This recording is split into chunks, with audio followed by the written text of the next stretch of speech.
Continúa. Entonces, en el límite del placer, se acercó Aladino a uno de aquellos árboles y quiso tomar algunas frutas para comérselas. No obstante, observó que no se las podía meter el diente y que no se asemejaban más que por su forma a las naranjas, a los higos, a los plátanos, a las uvas, a las sandías, a las manzanas y a todas las demás frutas excelentes de la China. Entonces se quedó muy desilusionado al tocarlas y no las encontró nada de su gusto. Creyó que solo eran bolas de vidrio coloreado, pues en su vida había tenido ocasión de ver piedras preciosas. Sin embargo, a pesar de su desencanto, se decidió tomar algunas para regalárselas a los niños que fueron antiguos camaradas suyas, y también a su pobre madre. Así que tomó varias de cada color, llenándose con ellas el cinturón, los bolsillos y el forro de la ropa, guardándoselas a sí mismo entre el traje, la camisa y entre la camisa y la piel.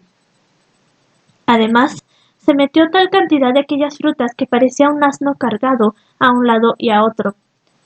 Agobiado por todo aquello, se alzó cuidadosamente el traje, ciñéndoselo mucho a la cintura, y lleno de prudencia y de precaución, atravesó con ligereza las 3 alas de calderas y llegó a la escalera de la cueva, donde le esperaba ansiosamente el magrebín. He aquí que, en cuanto Aladino franqueó la puerta de cobre y subió el primer peldaño de la escalera, el magrebín, que se hallaba encima de la abertura junto a la entrada de la cueva, no tuvo paciencia para esperar a que subiese todos los escalones y saliese de la cueva por completo, y le dijo: «Bueno, Aladino, ¿dónde está la lámpara?» «La tengo en el pecho. Sácala ya y dámela». ¿Cómo quieres que te la dé tan de pronto, oh tío mío, si está entre todas las bolas de vidrio con que me he llenado la ropa por todas partes? Déjame subir y ayúdame a salir del agujero. Entonces descargaré todas estas bolas en lugar seguro y no sobre estos peldaños por los que rodarían y se romperían. Así podré sacarme del pecho la lámpara y dártela, cuando esté libre de esta impedimenta insuperable. Por cierto, que se me ha escurrido hacia la espalda y me lastima violentamente en la piel, por lo que bien quisiera haberme librado de ella. Pero el magrebín, furioso por la resistencia que hacía Aladino, y persuadido de que éste solo ponía estas dificultades porque quería guardarse para él la lámpara, le gritó con una voz espantosa como la de un demonio: «Oh, hijo de perro, ¿quieres darme la lámpara enseguida o morir?» Y Aladino, que no sabía a qué atribuir este cambio de modales de su tío, aterrado al verle en tal estado de furor, y temiendo recibir otra bofetada más violenta que la primera, pensó: «Por Alá, que más vale resguardarse. Voy a entrar de nuevo en la cueva mientras él se calma». Así que volvió la espalda y recogiéndose el traje, entró prudentemente en el subterráneo.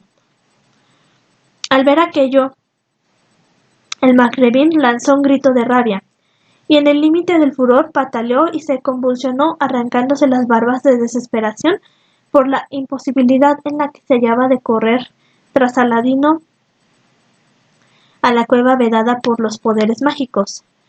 Entonces exclamó: «¡Ah, maldito Aladino! Vas a ser castigado como mereces». Y corrió hacia la hoguera, que no se había apagado todavía, y echó en ella un poco del polvo de incienso que llevaba consigo, murmurando una fórmula mágica. Al punto, la losa de mármol que servía para tapar la entrada de la cueva se cerró por sí sola y volvió a su sitio primitivo, cubriendo herméticamente el agujero de la escalera. En este momento tembló la tierra y se cerró de nuevo. El suelo se quedó tan liso como antes de abrirse, y Aladino se encontró de tal suerte encerrado en el subterráneo. Como ya se ha dicho, el magrebín era un hechicero insigne venido del fondo del Magreb, y no un tío ni un pariente cercano o lejano de Aladino. Había nacido verdaderamente en África, que es nación y semillero de los magos y hechiceros de peor calidad. En este momento de su narración, Scheherazade vio aparecer la mañana y se calló discretamente. Entonces su hermana Dunyazad le dijo: «Qué deliciosas son tus palabras, cuán maravillosas y dulces son a mis oídos». Y Scheherazade contestó: «Nada es eso comparado con lo que les contaré la noche próxima, si vivo todavía y el rey tiene a bien conservarme». Así pasaron aquella noche en dicha y felicidad completas hasta la mañana. Después el rey se dirigió al salón del trono y cuando terminó, volvió a su palacio y se reunió con los suyos. Al llegar la noche, Scheherazade dijo: «Entonces el magrebín desde su juventud se había dedicado con tesón al estudio de la hechicería, al arte de la geomancia, de la alquimia, de la astrología, de las fumigaciones y de los encantamientos. Al cabo de 30 años de operaciones mágicas, por virtud de su hechicería, logró descubrir en un paraje desconocido de la tierra había una lámpara extraordinariamente mágica que tenía el don de hacer más poderoso que los reyes y sultanes, todos, al hombre que tuviese la suerte de ser su poseedor. Así que hubo de redoblar sus fumigaciones y hechicería, y con una última operación geomántica logró enterarse de que la lámpara consabida se hallaba en un subterráneo situado en las inmediaciones de la ciudad de Colocatze, en la nación de China. De modo que el hechicero se puso en camino sin tardanza, y después de un largo viaje había llegado a Colocatze, donde se dedicó a explorar los alrededores y acabó por delimitar exactamente la situación del subterráneo que lo contenía. Entonces, por su mesa adivinatoria, se enteró de que el tesoro y la lámpara mágica estaban inscriptos por los poderes subterráneos al nombre de Aladino, hijo del jeque zapatero el sastre, y de que solo él podía hacer abrirse el subterráneo y llevarse la lámpara, pues cualquier otro perdería la vida inexorablemente si intentaba la menor empresa encaminada a ello. Por eso se puso en busca de Aladino, y cuando le encontró, hubo de utilizar toda clase de estratagemas y engaños para atraerle y conducirle a aquel paraje desierto, sin despertar sus sospechas ni de su madre. Cuando Aladino salió con bien de la empresa, le había reclamado tan presurosamente la lámpara, porque quería engañarle y emparedarle para siempre en el subterráneo. Pero ya hemos visto cómo Aladino, por miedo a recibir una bofetada, se había refugiado en el interior de la cueva, donde no podía entrar el hechicero, y como éste, con objeto de venganza, le había encerrado allí dentro contra su voluntad, para que se muriese de hambre y de sed. Realizada aquella acción, el hechicero convulsó y echando espuma, se fue por su camino, probablemente a África, su nación. He aquí lo referente a él, pero seguramente volverá a aparecer. He aquí ahora lo que atañe a Aladino. No bien entró otra vez en el subterráneo, oyó el temblor de tierra producida por la magia del magrebín, y temió que la bóveda se desplomase sobre su cabeza, de modo que se apresuró a buscar la salida. Pero al llegar a la escalera, vio que la pesada losa de mármol tapaba la abertura y llegó al límite de la emoción y del embeleso, porque por una parte no podía concebir la maldad del hombre a quien creía tío suyo y que le había acariciado y mimado, y por otra parte no había por qué pensar en levantar la losa de mármol, pues le era imposible hacerlo desde abajo. En estas condiciones, el desesperado Aladino empezó a dar muchos gritos llamando a su tío y prometiéndole, con toda clase de juramentos, que estaba dispuesto a darle enseguida la lámpara. Pero claro que es que sus gritos y sollozos no fueron oídos por el hechicero, que ya se encontraba lejos. Entonces, al ver que su tío no le contestaba, Aladino empezó a abrigar dudas con respecto a él, sobre todo al acordarse que le había llamado hijo de perro. gravísima injuria que jamás dirigiría un verdadero tío al hijo de su hermano. De todos modos resolvió ir al jardín donde había luz y buscar una salida por donde escapar de aquellos lugares tenebrosos. Pero al llegar a la puerta que daba al jardín, observó que estaba cerrada, y que no se abría ante él entonces. Enloquecido ya, corrió de nuevo a la puerta de la cueva, y se echó llorando en los peldaños de la escalera. Ya se veía enterrado vivo entre las cuatro paredes de aquella cueva, llena de negrura y de horror, a pesar de todo el oro que contenía, y sollozó durante mucho tiempo sumido en su dolor. Por primera vez en su vida, Dio pensó en todas las bondades de su pobre madre, y en su abnegación infatigable. No obstante la mala conducta y la ingratitud de él, de manera que la muerte en aquella cueva hubo de parecerle más amarga, por no haber podido refrescar en vida el corazón de su madre, mejorando algo su carácter y demostrándole de alguna manera su agradecimiento.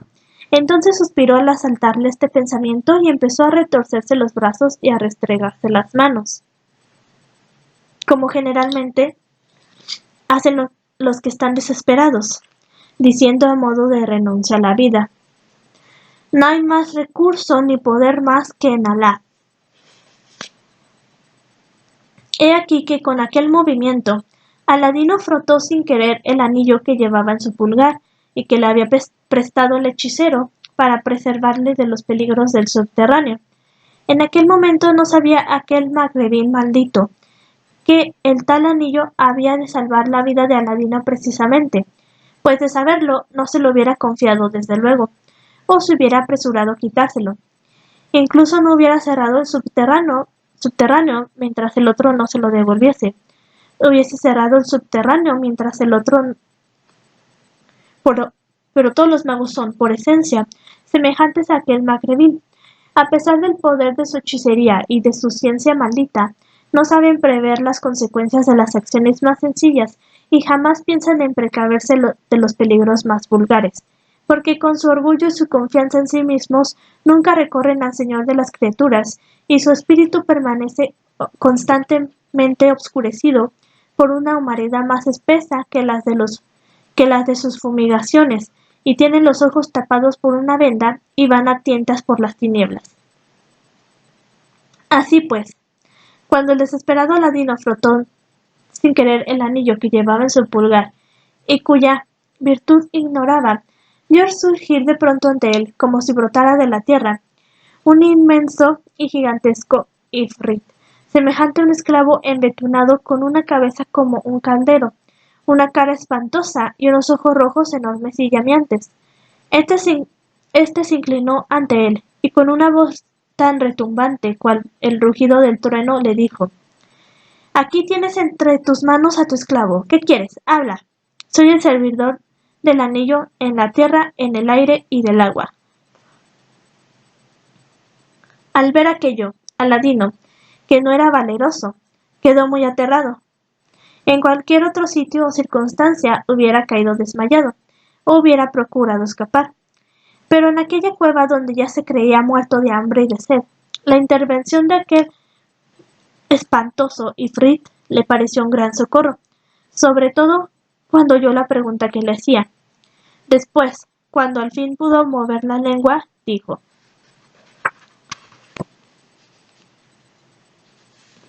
oh gran jeque de los ifrits del aire, de la tierra y del agua, sácame de esta cueva. Apenas había él pronunciado estas palabras, se conmovió y se abrió la tierra por encima de su cabeza. En un abrir y cerrar de ojos se sintió transportado fuera de la cueva, en el mismo paraje donde encendió la hoguera el magrebín, en cuanto al ifrit había desaparecido.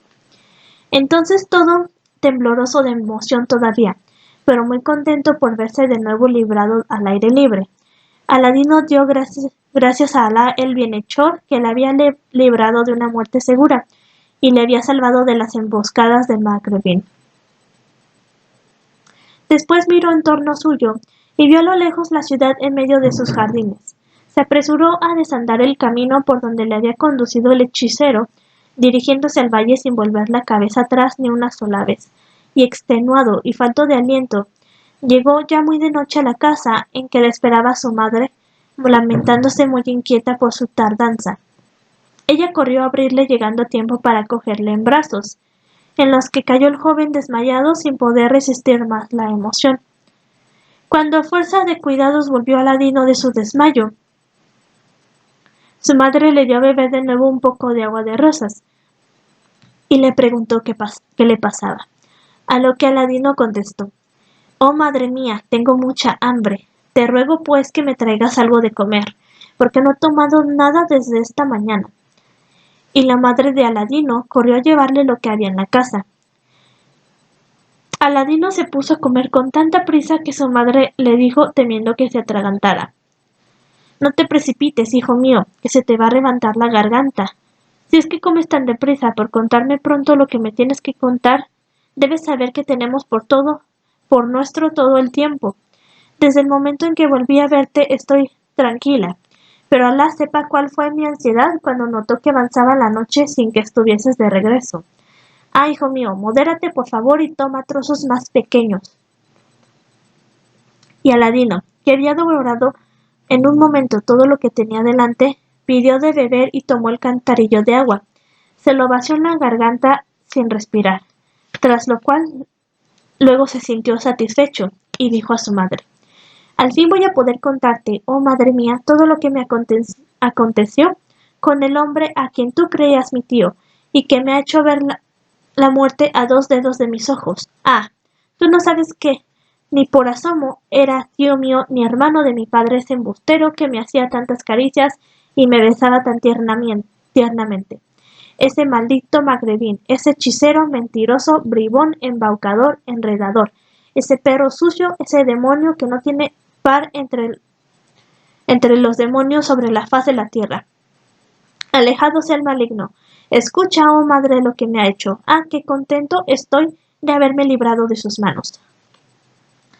Luego se detuvo un momento, respiró con fuerza y de repente, y sin tomar ya más aliento, contó cuánto le había sucedido, desde el principio hasta el fin, e incluso la bofetada, la injuria y lo demás, sin omitir un solo detalle, pero no hay ninguna utilidad en repetirlo. Cuando hubo acabado su relato, se quitó el cinturón y dejó caer en el colchón que había en el suelo la maravillosa provisión de frutas transparentes y coloreadas que tomó en el jardín, junto con la lámpara entre el montón de bolas de pedrería. Y añadió, para terminar: «Esa es, oh madre, mi aventura con el hechicero maldito. Y aquí tienes todo lo que me ha reportado mi viaje al subterráneo». Diciendo esto mostraba a su madre las bolas maravillosas, pero con un aire desdeñoso que significaba: «Ya no soy un niño para jugar con bolas de vidrio». Mientras estuvo hablando Aladino, la madre le escuchó lanzando en los pasajes más sorprendentes o más conmovedores del relato exclamaciones de cólera contra el hechicero y de conmiseración para Aladino.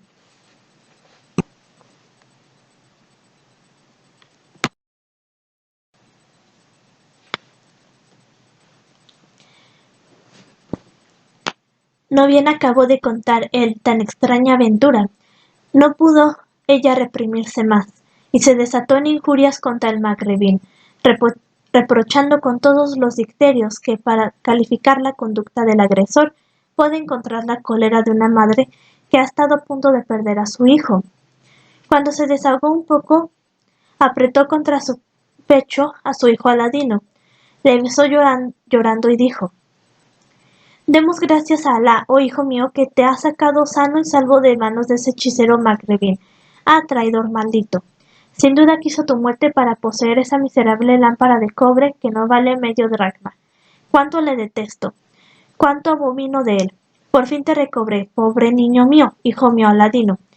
Pero qué peligros no corriste por culpa mía, que debía adivinar, no obstante, en los ojos viscos de ese magrebín que no era tío suyo ni nada llegado, sino un hechicero maldito y un impío».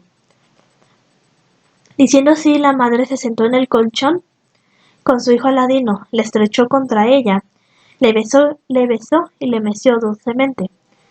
Entonces Aladino, que no había dormido desde hacía 3 días, preocupado por su aventura con el magrebín, no tardó en cerrar los ojos y en dormirse en las rodillas de su madre, halagado por el balanceo.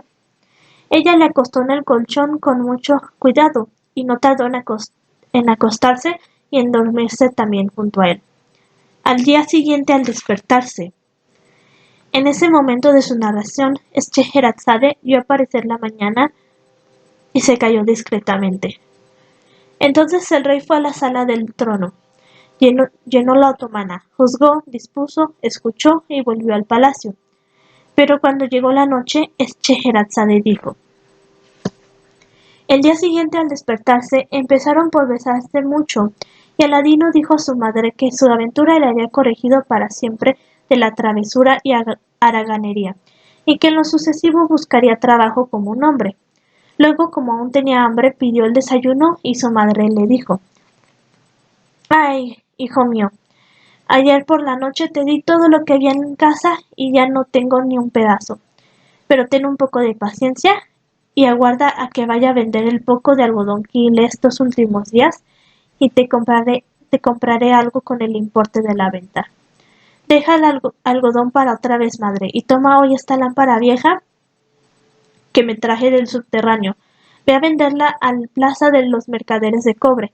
Probablemente sacarás por ella algún dinero que nos permita pasar todo el día.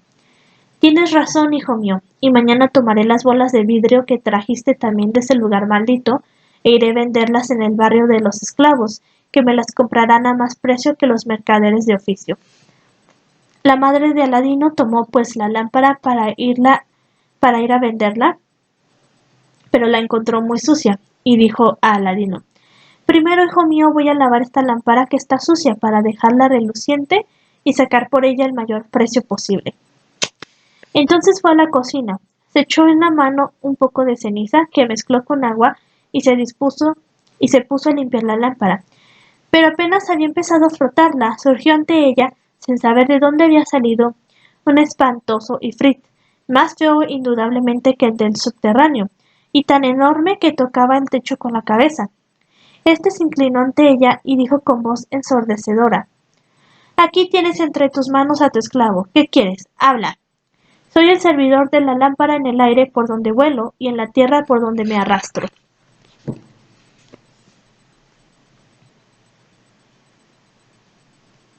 Cuando la madre de Aladino vio esta aparición que estaba tan lejos de esperarse, pues no estaba acostumbrada a semejantes cosas, se quedó inmóvil de terror.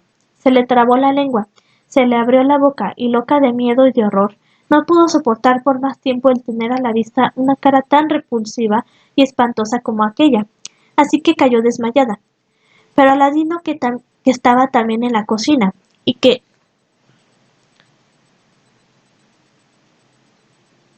ya estaba un poco acostumbrado a rostros de esa clase después de lo que habían visto en la cueva, quizás más fea y monstruosa, no se asustó tanto como su madre, y comprendió que la causante de la aparición del ifrit era aquella lámpara. En ese instante se apresuró a quitársela de las manos a su madre, que seguía desmayada. La tomó con firmeza entre los 10 dedos y le dijo al ifrit: «Oh servidor de la lámpara, tengo mucha hambre y deseo que me traigas cosas excelentes en extremo para que me las coma». Y el ifrit desapareció enseguida, pero volvió un instante después, llevando en la cabeza una gran bandeja de plata maciza, en la cual había 12 platos de oro llenos de manjares olorosos y exquisitos al paladar y a la vista, con 6 panes muy calientes y blancos como la nieve, y dorados por en medio, así como 2 frascos grandes de vino añejo, claro y excelente, y en las manos un taburete de ébano, incrustado de nácar y de plata con 2 tazas de plata. En aquel momento puso la bandeja en el taburete, colocó con presteza lo que tenía que instalar y desapareció discretamente. Aladino, al ver que su madre, aún desmayada, le echó en el rostro agua de rosas y aquella frescura, junto con las deliciosas emanaciones de los manjares humeantes, no dejó de reunir los espíritus dispersos y de hacer volver en sí a la pobre mujer. Entonces Aladino se apresuró a decirle: «Vamos, oh madre, eso no es nada. Levántate y ven a comer. Gracias a Alá, aquí hay con qué reponerte por completo el corazón y los sentidos, y con qué aplacar nuestra hambre. Por favor, no dejemos enfriar estos manjares excelentes».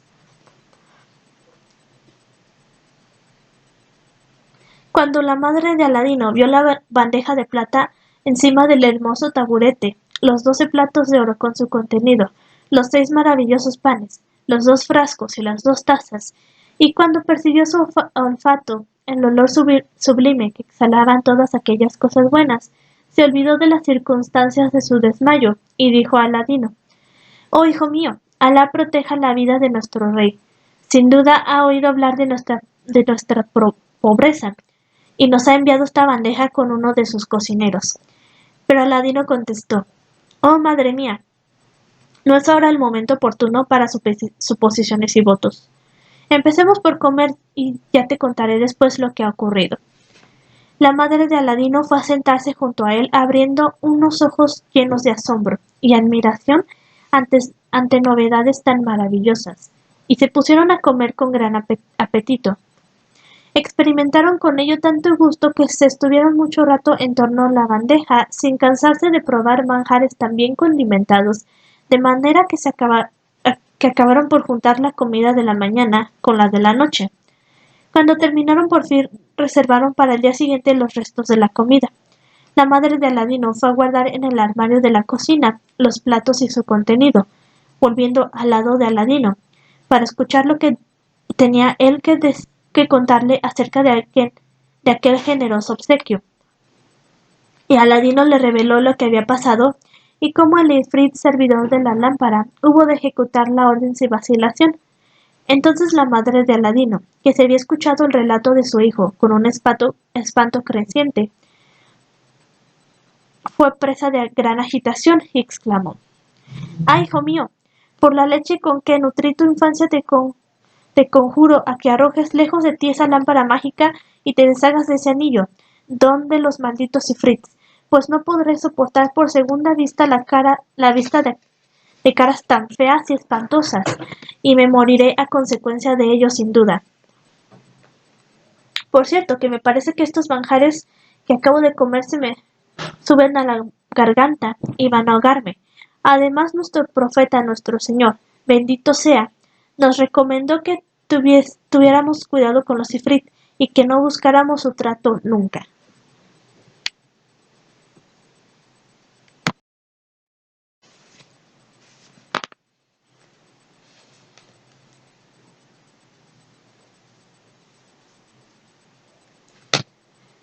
Sus palabras, madre mía, están por encima de mi cabeza y de mis ojos, pero realmente no puedo deshacerme de la lámpara ni del anillo, porque el anillo me fue de suma utilidad al salvarme de una muerte segura en la cueva, y tú misma acabas de ser testigo del servicio que nos ha prestado esta lámpara, la cual es tan preciosa que el maldito magrebín no vaciló en venir a buscarla desde tan lejos.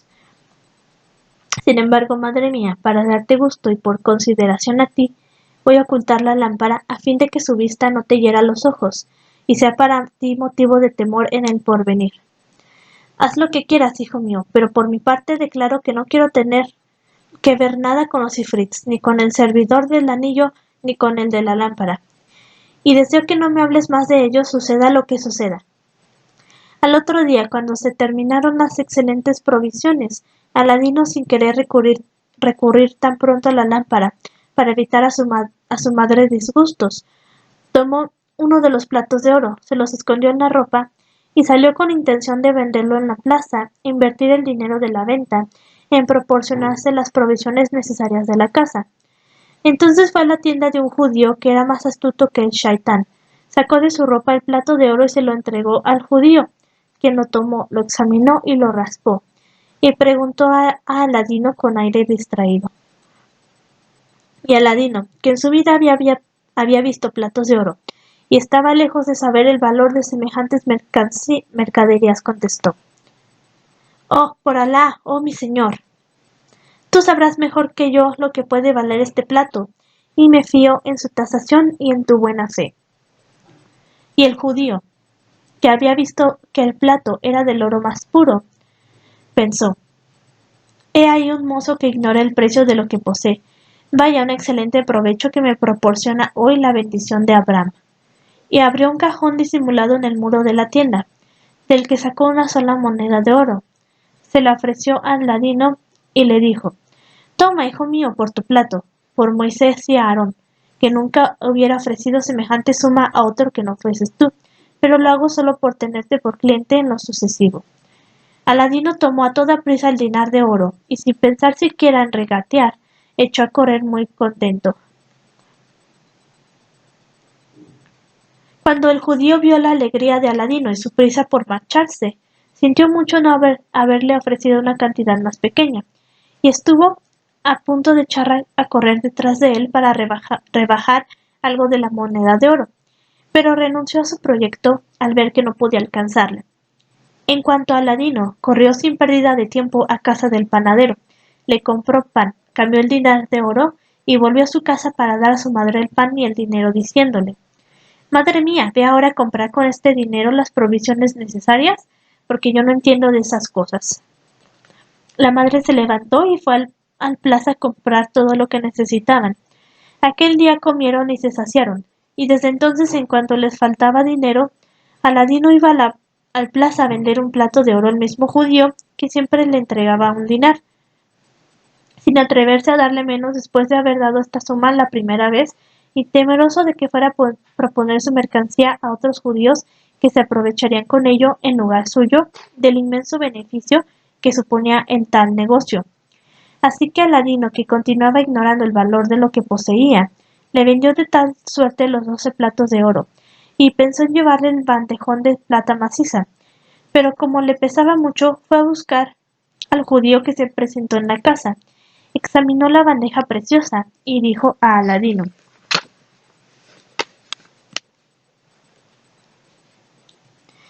esto vale 2 monedas de oro. Aladino, encantado, consintió en vendérselo y tomó el dinero que no quiso darle el judío más que mediante las 2 tazas de plata como propina. De, de esta manera tuvieron para mantenerse durante unos días Aladino y su madre, y el joven continuó yendo a las plazas a hablar formalmente con los mercaderes y las personas distinguidas, porque desde su vuelta había tenido cuidado de abstenerse del trato de sus antiguos camaradas, los niños del barrio. A la sazón procuraba instruirse escuchando las conversaciones de las personas mayores, y como estaba lleno de sagacidad, en poco tiempo adquirió toda clase de nociones preciosas que muy escasos jóvenes de su edad serían capaces de adquirir. Entretanto, de nuevo hubo de faltar dinero en la casa, y como no podía obrar de otro modo, a pesar de todo el terror que inspiraba a su madre, Aladino se vio obligado a recurrir a la lámpara mágica. Pero advertida del proyecto, la madre se apresuró a salir de la casa sin poder sufrir el encontrarse allí en el momento de la aparición del ifrit. Libre entonces de obrar a su antojo, Aladino tomó la lámpara con su mano, buscó el sitio que había que tocar precisamente y que se conocía por la impresión dejada con la ceniza en la primera limpieza, y la frotó despacio y muy suavemente. Al punto apareció el ifrit, que se inclinó, y como voz muy tenue a causa de la suavidad del frotamiento, dijo a Aladino: aquí tienes entre tus manos a tu esclavo. ¿Qué quieres? Habla. Soy el servidor de la lámpara en el aire y por donde vuelo, y en la tierra por donde me arrastro. Y Aladino se apresuró a contestar: oh servidor de la lámpara, tengo mucha hambre y deseo una bandeja de manjares en un todo semejante a la que me trajiste la primera vez. Y el ifrit desapareció, pero, pero para reaparecer, y en menos de un abrir y cerrar de ojos, cargado con la bandeja consabida que puso en el taburete, y se retiró. Poco tiempo después volvió la madre de Aladino, vio la bandeja con su aroma y contenido tan encantador, y no se maravilló menos que la primera vez. Enseguida se sentó al lado de su hijo y probó los manjares, encontrándolos más exquisitos todavía que los de la primera bandeja, y a pesar del terror que le inspiraba el ifrit servidor de la lámpara, comió con mucho apetito. Ni ella ni Aladino pudieron separársele de la bandeja hasta que se hartaron completamente. Pero como aquellos manjares excitaban el apetito conforme se iba comiendo, no se levantó ella hasta el anochecer, juntando así la comida de la mañana con con la de mediodía y con la de la noche. Así que Aladino hizo lo propio. Y las provisiones de la bandeja se terminaron como la vez primera. En este momento de su narración, Scheherazade vio aparecer la mañana y se calló discretamente. Entonces el rey fue a la sala del trono, llenó la otomana, juzgó, dispuso, escuchó y volvió al palacio. Pero cuando llegó la noche, Scheherazade dijo: Cuando se terminaron las provisiones de la bandeja, como la vez primera, Aladino tomó uno de los platos de oro y fue a la plaza, según su costumbre, para vendérselo al judío, lo mismo que había hecho con los otros platos, y cuando pasaba por delante de la tienda de un venerable jeque musulmán, que era un orfebre muy estimado por su probidad y buena fe, oyó que le llamaban por su nombre y se detuvo. Entonces el venerable orfebre le hizo señas con la mano, le invitó a entrar un momento en la tienda y le dijo: Hijo mío, he tenido ocasión de verte pasar por la plaza bastantes veces, y he notado que siempre llevas entre la ropa algo y entras en la tienda de mi vecino el judío, para luego salir sin el objeto que ocultabas.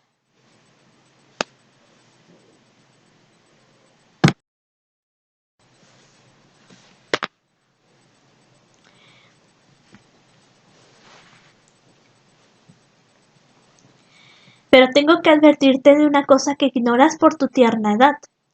Has de saber, en efecto, que los judíos son enemigos natos de los musulmanes, y creen que es lícito sangrar nuestros bienes por todos los medios posibles.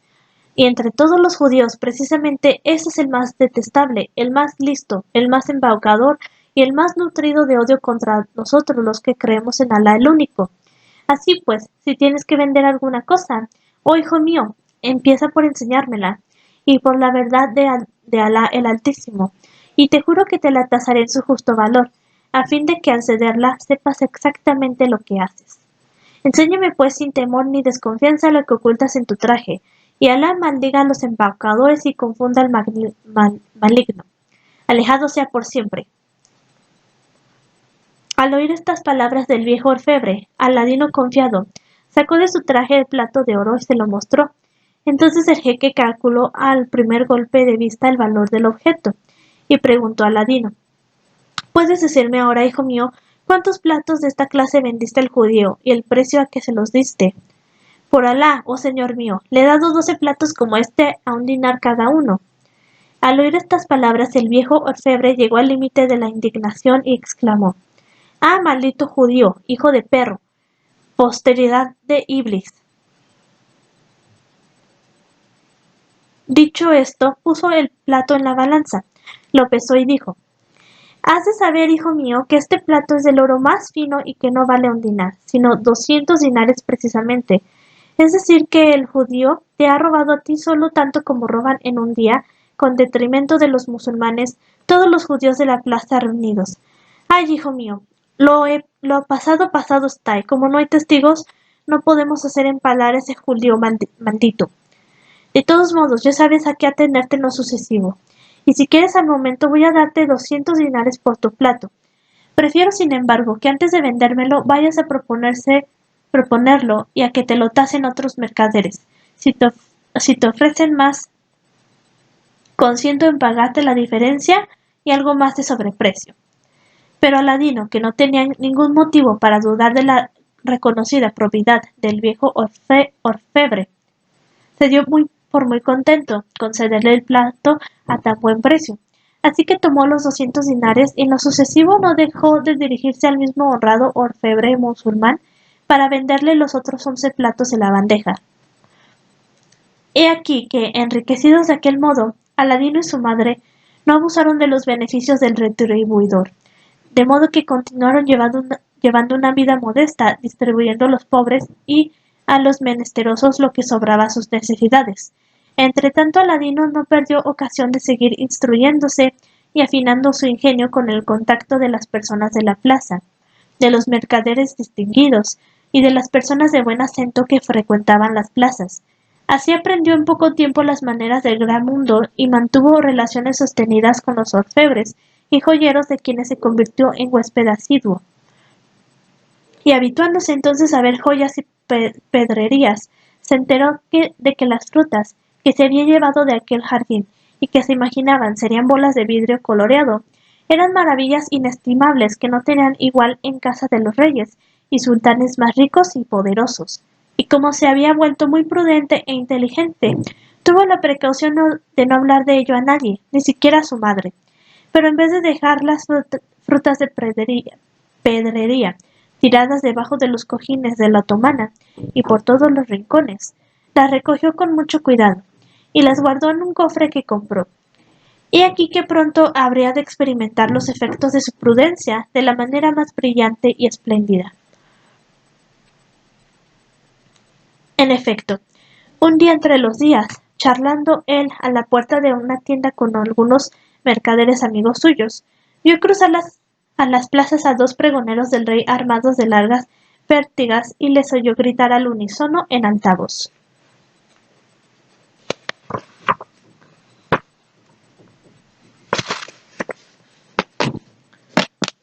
Oh ustedes todos, mercaderes y habitantes, de orden de nuestro amo magnánimo, el rey del tiempo y el señor de los siglos y de los momentos, sepan que deben cerrar sus tiendas al instante y ustedes en sus casas con todas las puertas atrancadas por fuera y por dentro, porque va a pasar para ir a tomar su baño en el hammam, la perla única, la maravillosa, la bienhechora, nuestra joven ama, Badru ul Budur, luna llena de todas las lunas llenas, hija de nuestro glorioso rey. Séale el baño delicioso. En cuanto a los que se atrevan a infringir la orden y a mirar por puertas y ventanas, serán castigados con el alfanje, el palo o el patíbulo. Sirva pues de aviso a quienes quieran conservar su sangre en su cuello. Al oír este anuncio público, Aladino se sintió poseído de un deseo irresistible por ver pasar a la hija del rey, a aquella maravillosa Badru al-Budur, de quien se hacían lenguas en toda la ciudad y cuya belleza de luna y perfecciones eran muy elogiadas. Así que en vez de hacer como todo el mundo y encerrarse a su casa, se le ocurrió ir a toda prisa al hammam y esconderse detrás de la puerta principal para poder mirar a través de las junturas sin ser visto y admirar a su gusto a la hija del rey cuando entrase en el hammam. He aquí que a los pocos instantes de situarse en aquel lugar vio llegar el cortejo de la princesa, precedido por la muchedumbre de eunucos, y la vio a ella misma en medio de sus mujeres, cual la luna en medio de las estrellas, cubierta con sus velos de seda, pero en cuanto llegó al umbral del hammam, se apresuró a destaparse el rostro, y apareció con todo el esplendor solar de una belleza que superaba a cuanto pudiera decirse. Era una joven de 15 años, más bien menos que más, derecha como la letra Aleph, con una cintura que desafiaba la tierna rama de la higuera, con una frente deslumbradora como el cuarto creciente de la luna en el mes de Ramadán, con cejas rectas y perfectamente trazadas, con ojos negros grandes y lánguidos, cual los ojos de la gacela sedienta, con párpados modestamente bajos y semejantes a pétalos de rosa, con una nariz impecable como encaje selecto, una boca minúscula con dos labios encarnados, una tez de blancura lavada en el agua de la fuente Salsabil, un mentón sonriente, dientes como granizos de igual tamaño, un cuello de tórtola y lo demás que no se veía por el estilo. De ella es de quien ha dicho el poeta. Sus ojos hechiceros, avivados con col negro, traspasan los corazones con flechas mordaces. Las rosas de sus mejillas, los colores roban las rosas de los ramos, y su cabellera es una noche tenebrosa, iluminada por la irradiación de su frente. Cuando la princesa llegó a la puerta del hammam, como no temía las miradas indiscretas, se levantó el velillo del rostro y apareció en toda su belleza. Aladino la vio, y en el momento sintió hervirle la sangre en la cabeza, 3 veces más deprisa que antes. Solo entonces se dio cuenta que jamás tuvo ocasión de ver al descubierto rostros de mujer, que podía haber mujeres hermosas y mujeres feas, y que no todas eran viejas y semejantes a su madre. Entonces aquel descubrimiento, unido a la belleza incomparable de la princesa, le dejó estupefacto, y le inmovilizó en un éxtasis detrás de la puerta. Ya hacía mucho tiempo que había entrado la princesa en el hammam, mientras él permanecía aún allí asombrado y todo tembloroso de la emoción. Cuando pudo recobrar un poco el sentido, se decidió a escabullirse de su escondite y a regresar en su casa.